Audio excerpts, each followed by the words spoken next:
Olá, boa noite. Seja bem-vindo ao programa Escola Bíblica Novo Tempo. É uma alegria poder cumprimentá-lo e todas as quartas, às 8 da noite, estarmos juntos para estudarmos mais um tema da Palavra de Deus. Você é muito bem-vindo. Você sabe que o Escola Bíblica está estudando as parábolas de Jesus e nós estamos ao longo de várias semanas apenas com as parábolas do Evangelho de Lucas, mas daqui a pouquinho nós vamos estudar também outras parábolas. Durante todo esse ano, vamos estar estudando as parábolas que Jesus ensinou e as lições espirituais também para a nossa vida. Hoje, vamos conhecer mais uma parábola e vamos aprender sobre uma parábola bem curtinha contada por Jesus, que está entre as 7 parábolas do reino. É a parábola do fermento. Você sabe o que significa essa história, essa parábola contada por Cristo? Bem, hoje nós iremos descobrir, entender melhor o seu significado. Mas eu queria aproveitar e mandar abraços para aqueles que já estão aí linkados com o programa Escola Bíblica. O primeiro abraço vai para Gledson Marinho, lá de São José dos Pinhais, no Paraná. Um abraço também para Mirlene Garcia, de Fortaleza, no Ceará. Denise de Jesus, lá de Arraial do Cabo, no Rio de Janeiro. Renata Silva, de Macaparaná, em Pernambuco. Luciene Oliveira, de Salvador, na Bahia. Priscila Souza, lá em Cariacica, no Espírito Santo. Olha aí, Cariacica. Um abraço a todos os moradores de Cariacica. Eu cresci no bairro Mucuri, aí em Cariacica. A minha família ainda reside no bairro e de vez em quando eu vou visitá-los. Um abraço a todos os cariaciquenses. Um abraço também para Roseli Rosa, de Caçapava, São Paulo. Eliane Ataíde, de Niterói, no Rio de Janeiro. E Vera Lúcia Pinheiro, lá de Belém, no Pará. Obrigado pela sua sintonia, pela sua audiência. Se você quiser também, pode mandar em nossas redes sociais o seu nome, a cidade que você mora e dizer, olha, eu estou sintonizado no programa Escola Bíblica. E a cada quarto nós estamos lendo alguns nomes de alguns amigos. Nos domingos à noite, nós estamos convidando vocês para assistir numa igreja adventista perto da sua casa. E lá nós estamos tendo o tema Ensinos de Jesus. O mesmo tema do programa Bíblia Fácil, que eu também apresento aos sábados, às 2h30 da tarde. As igrejas adventistas estão estudando no domingo à noite. Então você está convidado a nos visitar. Não sabe onde encontrar uma igreja? Acesse o nosso site, encontreumaigreja.com.br. Faça-nos uma visita. Lá você vai aprender um pouquinho mais a respeito desse tema, os ensinos de Jesus. E esse guia, Ensinos de Jesus, eu quero oferecer para você agora. Esse guia é um presente da Novo Tempo para você. Você pode ligar para o nosso telefone em horário comercial. O número é 0 operadora 12 21 27 3121. Ou você pode mandar para nós uma mensagem pelo WhatsApp. O nosso número é 12 9 8100 1615. Não, você tem que colocar o 12 antes, senão a mensagem vai parar em outro telefone. 12 9 8100 1615. Agora, quando você mandar a sua mensagem pelo WhatsApp, você já põe o seu nome, CPF, e-mail, se você tiver, e todos os seus dados postais, porque nós vamos enviar esse guia através dos correios para a sua casa. Um outro detalhe, no final desse guia nós temos um pequeno questionário para ser preenchido. Se você preencher esse questionário e devolver para Novo Tempo, aqui vai explicar como devolver, e acertar a mais de 70%, nós vamos presentear você também com esse lindo DVD que nós gravamos lá em Israel, o DVD Ensinos de Jesus. Esse DVD contém todos os 18 temas do guia, só que gravados lá em Israel, e também é um presente da Novo Tempo para você. Então, peça agora o seu guia. Se você está na internet, você pode também acessar a nossa página do programa, novotempo.com/Escola Bíblica NT. Você pode pedir tanto pelo site da Escola Bíblica, como pelo site do programa Bíblia Fácil. Pegou sua Bíblia? Está pronto para o estudo de hoje? Nós vamos abrir mais uma vez a nossa Bíblia no Evangelho de Lucas. Vamos estudar mais uma parábola. e eu queria convidar você a participar desse estudo. Pegue a sua Bíblia, abra comigo. Hoje vamos estudar a parábola do fermento contada por Jesus Cristo. Há uma lição muito preciosa aqui em Lucas capítulo 13, nos versos 20 e 21. Mas eu queria orar com você antes de nós lermos o texto sagrado. Se você puder, feche seus olhos e faça uma oração comigo. Pai Santo, obrigado por termos o Teu livro sagrado em nossas mãos. Agora, ao estudá-lo, queremos convidar o Deus Espírito Santo, o mesmo que esteve com os apóstolos e profetas para escrever esse livro, que eles estejam conosco agora e que nos faça compreender as verdades da Tua palavra. Em nome de Cristo nós te oramos. Amém. Tomou sua Bíblia? Então leia agora comigo, Lucas capítulo 13, versos 20 e 21. Disse mais, são palavras de Cristo, a que compararei o reino de Deus? Esta expressão, a que compararei o reino de Deus, aparece em pelo menos 7 parábolas contadas por Jesus. Em Mateus, no capítulo 13, elas estão todas reunidas e são chamadas as parábolas do reino, porque Jesus compara o reino de Deus a alguma situação conhecida pelos seus ouvintes. Nessa ocasião, as multidões haviam se aglomerado em torno de Cristo e ali haviam pessoas de todas as classes sociais, ricos e pobres. Ali haviam pessoas honestas e ladrões. Aquela fisionomia das pessoas que haviam cometido crimes, ali estavam eles, entre a multidão para ouvir Jesus. Elas se apertavam para ouvi-lo, porque o ministério de Cristo possuía um poder atrativo. O seu ensino era extraordinário, por isso as pessoas gostavam de estar perto dele. Ali estavam pessoas ignorantes, que não sabiam ler, não sabiam escrever, que levavam vidas simples, e ali estavam os doutores da lei, pessoas especializadas no conhecimento da palavra. Ali estavam gente de todas as classes. E Jesus, olhando para essa multidão, ele quis ensinar-lhes algo do qual jamais se esqueceriam.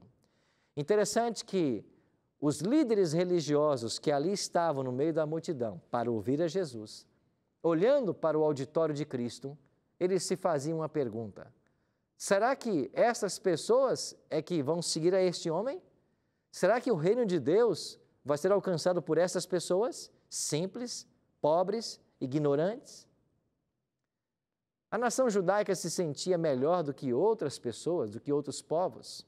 Tanto é que eles tinham uma aversão aos samaritanos, aos gentios, e o simples contato com estes povos causavam contaminação. E eles viviam suas vidas em rituais intermináveis de purificação ao terem contato com essa multidão. E eles tinham essa pergunta na mente: será que essas pessoas que estão ouvindo a Cristo, elas vão também entrar no reino dos céus? E Jesus, então, conhecendo o coração dos líderes da nação, pretendeu ensinar-lhes uma lição da qual jamais esqueceriam. E ele disse assim: aqui eu vou comparar o reino dos céus. E ele disse assim, acompanhe comigo agora o próximo verso. É semelhante ao fermento que uma mulher tomou e escondeu em 3 medidas de farinha, até ficar tudo levedado. Jesus disse, o reino dos céus é comparado a um fermento que uma mulher pega e esconde na farinha, até que tudo fique levedado.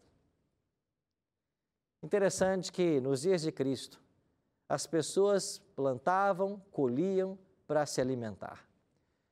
E era a função do homem o lavrar a terra, o lançar a semente, o fazer a colheita, eram funções masculinas. Por outro lado, o preparo do pão, os afazeres domésticos, era atividade das mulheres. E elas pegavam o grão de trigo e elas trituravam esse grão, preparavam então a farinha para então o pão ser preparado. O pão é o alimento mais básico apresentado na palavra de Deus. Ele estava no lar dos ricos e dos pobres. Jesus usou o símbolo do pão para se referir a ele mesmo.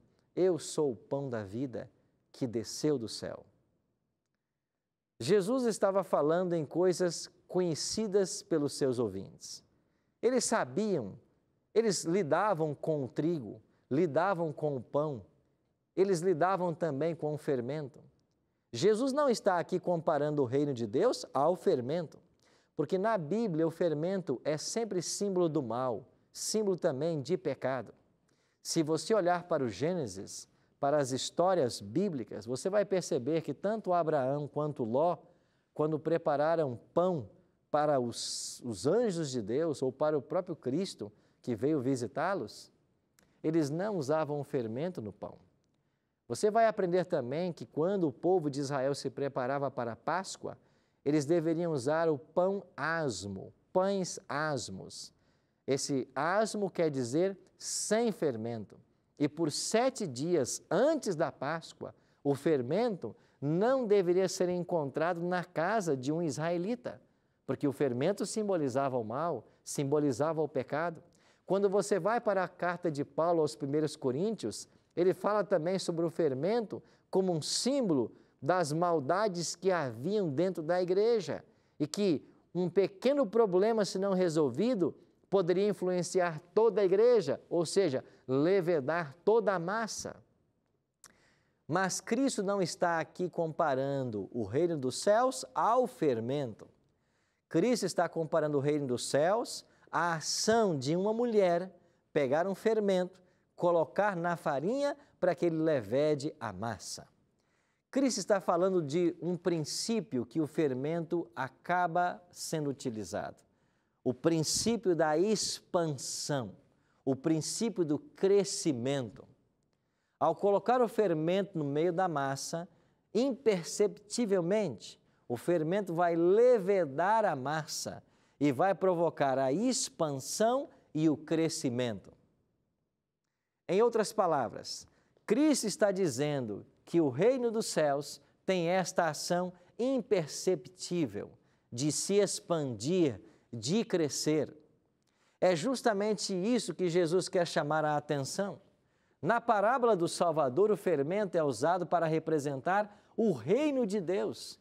Ilustra o poder vivificante e assimilador da graça de Deus. Você se lembra daquela noite em que Nicodemos foi procurar a Jesus?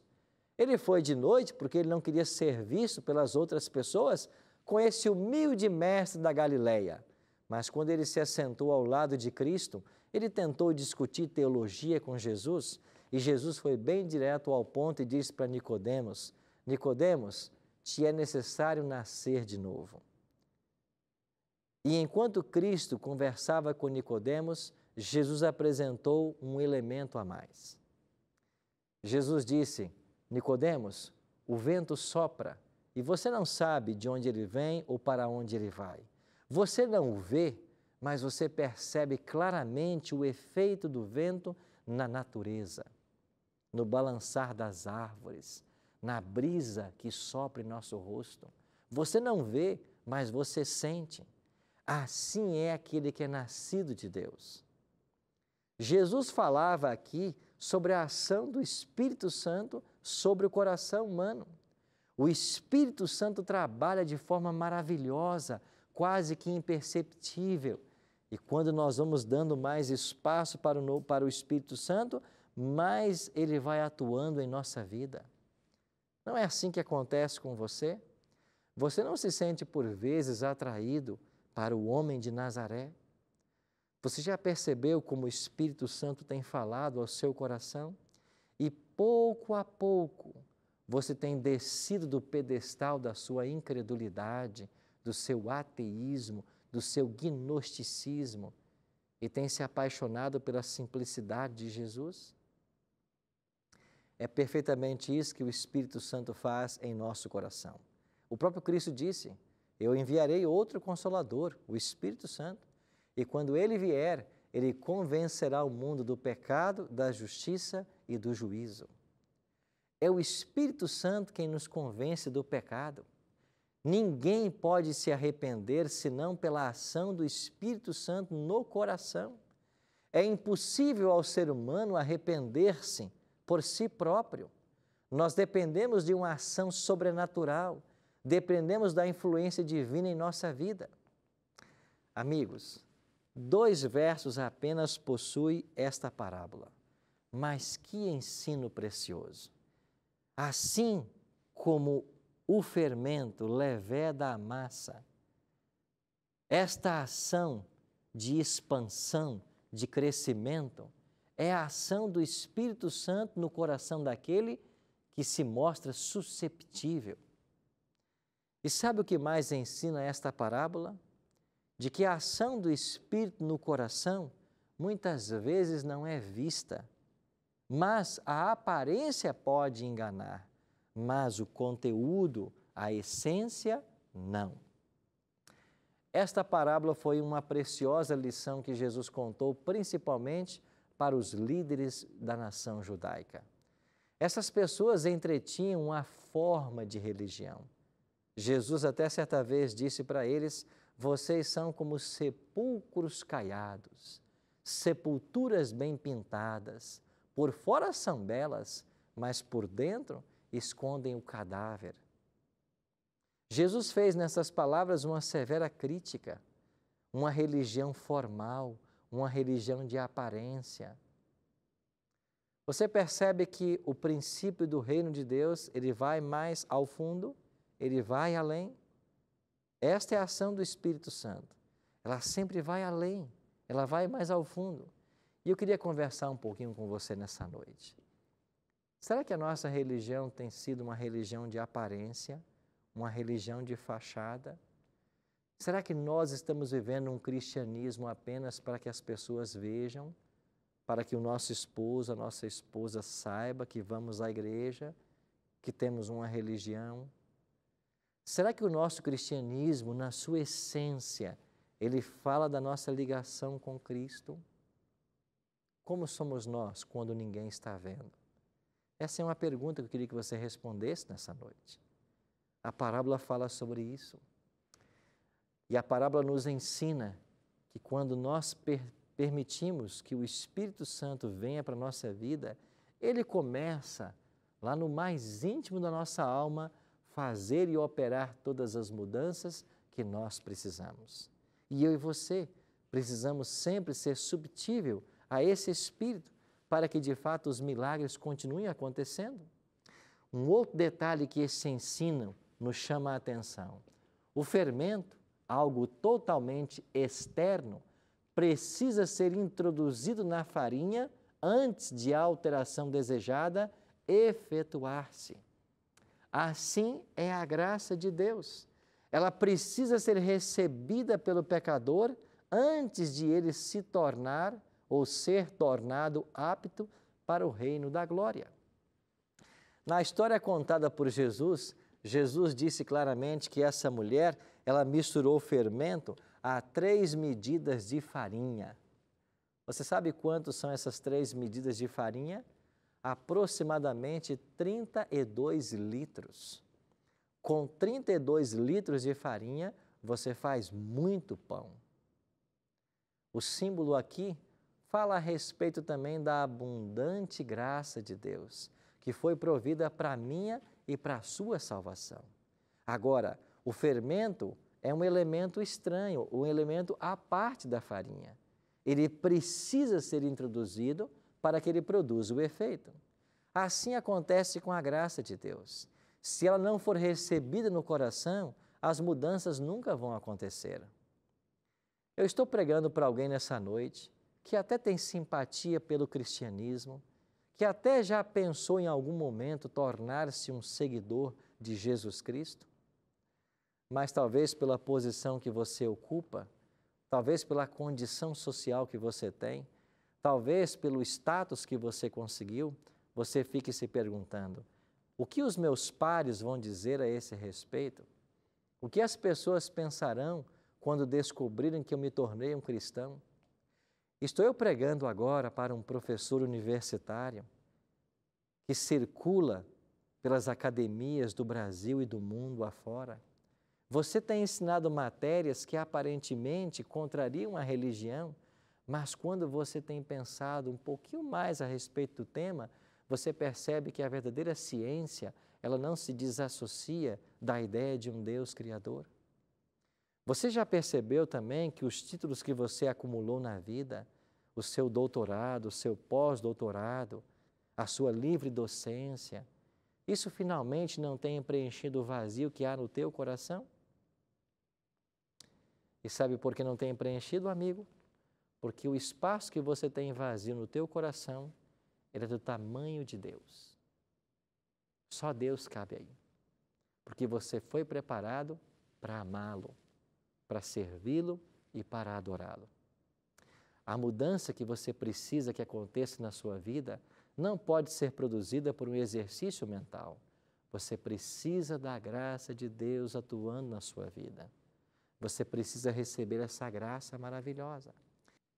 Sobre esta graça, escreveu o apóstolo Paulo, Efésios capítulo 2, versos 8 e 9. Porque pela graça sois salvos mediante a fé, e isto não vem de vós, é um dom de Deus, não de obras, para que ninguém se glorie.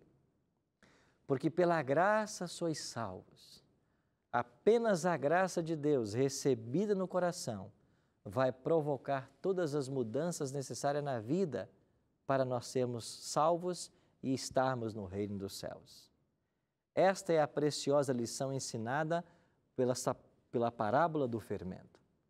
Quando nós aceitamos a graça de Cristo em nossa vida, de uma forma silenciosa e imperceptível, ela vai operar as mudanças que nós precisamos para nós estarmos prontos para o reino eterno. Essas mudanças, como eu disse, são imperceptíveis para muitos. É silenciosa. O Espírito vai nos dirigindo passo a passo. Alguns até acham que a obra do Espírito Santo começou em sua vida há pouco instante, talvez nesse momento. Não se engane. O Espírito Santo tem trabalhado na sua vida desde o dia que você nasceu. A todo momento, o Espírito Santo está nos buscando atrair a Cristo. O Espírito Santo está nos convencendo do pecado, da justiça, do juízo. O pecado está contaminando o mundo inteiro e nós precisamos do Espírito para sermos convertidos, para nos arrependermos. Por isso, prezado amigo ouvinte, prezado amigo que nos assiste, eu quero convidar você a ser susceptível a esta graça maravilhosa, a permitir que Jesus entre de fato no seu coração. Talvez você tenha se negado a fazê-lo por muito tempo. Talvez você tenha até medo do que vão dizer as pessoas, do que dirão os meus próprios familiares. Mas eu queria convidar você, nessa noite, a tomar uma decisão muito especial. Você pode agora abrir o seu coração a Cristo. Você pode agora permitir que a graça maravilhosa que emana da cruz alcance o seu coração, porque a única forma de nós sermos salvos será através dessa graça. Paulo é muito claro em seu ensino, porque pela graça sois salvos, mediante a fé. Você tem que exercer fé em Cristo. Mas pastor, eu não tenho fé. Você tem fé. Todo ser humano tem fé. O que acontece é que nós muitas vezes permitimos que a nossa fé atrofie. Nós não exercitamos fé, não buscamos nas promessas de Cristo o cumprimento para as nossas vidas. Mas eu queria, nessa noite, convidar você a abrir a porta do seu coração e a permitir que Jesus nele faça morada. Jesus quer entrar, Jesus quer morar. Eu sei que não é fácil para muitos. Eu sei que muitos vão racionalizar e dizer que não tem esperança para o seu caso. Vão dizer que talvez seja difícil dar esse passo. Mas eu queria convidar você a uma mudança nessa noite. Eu queria convidar você a conhecer mais a respeito do homem do Calvário, do quanto esse Deus ama você. E certamente o amor que você conhecer vai despertar no seu coração o amor. Porque existe uma lei no céu que ensina que só o amor desperta o amor. E quando contemplamos a Cristo e percebemos a beleza do seu caráter, o grande sacrifício que Ele fez para nos salvar, o nosso coração se enternece. E então o templo da alma se abre para a habitação do Espírito Santo. é como esse fermento que vai levedando toda a massa. Assim o Espírito vai transformando completamente nossa vida. E de uma forma que nós não percebemos, o nosso caráter vai sendo transformado. Os nossos prazeres, eles vão sendo mudados. As nossas palavras, elas também sofrem alteração. O nosso comportamento, a forma como nós nos vestimos, como nós tratamos as pessoas, tudo isso vai sendo mudado. A religião de Cristo não é uma religião de aparências, é uma religião na sua essência.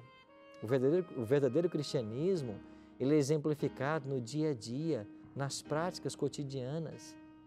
E certamente o Espírito vai nos conduzindo de vitória em vitória até o dia da glorificação, quando Jesus voltar a essa terra. Querido amigo, querida amiga, você não foi longe demais. A graça de Cristo está aberta, extensiva a você. Se você nesse momento dizer tão somente, eu aceito, Ele pode fazer as mudanças que você precisa. Por isso eu queria orar para que isso acontecesse agora na sua vida. Você quer orar comigo? Você pode orar comigo? Feche os seus olhos. Pai Santo, nós queremos ser susceptíveis a essa graça maravilhosa. Nós queremos que o Teu Espírito Santo, vindo para o nosso coração, produza em nossa vida todas as mudanças necessárias para que sejamos aceitos pelo Pai.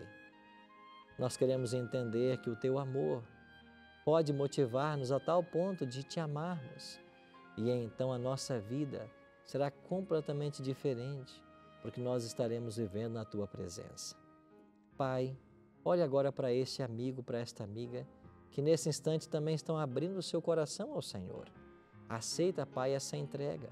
Que eles sintam agora o Teu toque, que eles sintam agora o abraço do Teu Espírito e que eles tenham a oportunidade de, muito em breve, selarem a fé contigo através do batismo. Os entregamos em Tuas mãos bondosas e o fazemos em nome de Cristo. Amém.